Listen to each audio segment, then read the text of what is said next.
ខ្ញុំរជុំផុតជ្រួងស្នេហាខានមានសោកាជារឿងទុកហារីរៃសូមលះហើយរួងអស់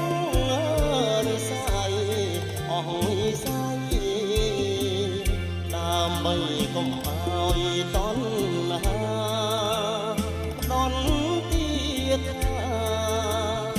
ខ្ញុំជាជនសំណជីវិតថ្លៃใจล้นវាសនាស្ដាយលោកអត់មានតាដែលអស់សង្ខារយើងទាំងពីរឆ្លងផុតខានអំពើឋានអំពើរួមវាសនាសារឹងផុតផលពីអំរែកកម្មសូមប្រកាសដល់អង្គទេវតាជួយចាំរឿងស្នេហា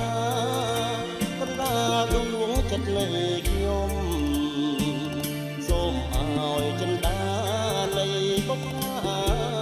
ប្រពំមករួបរួមមនោរម្យព្រមជាគូវាសនាអបណ្ដា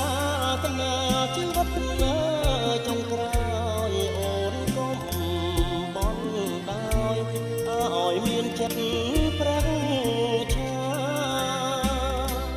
ជួយអាណិតដល់ជីវិតណាកំព្រាជួយបងផងណាពុំរួមជាគ្នាលងព្រាអើសាន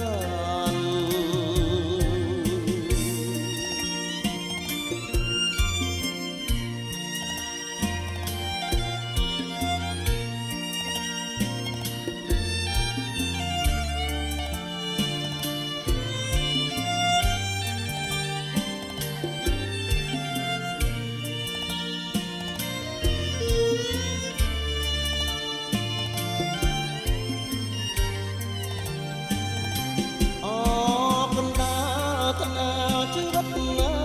ចុងក្រោយអូនកុំបន់ដោយឲ្យមានចិត្តប្រាំង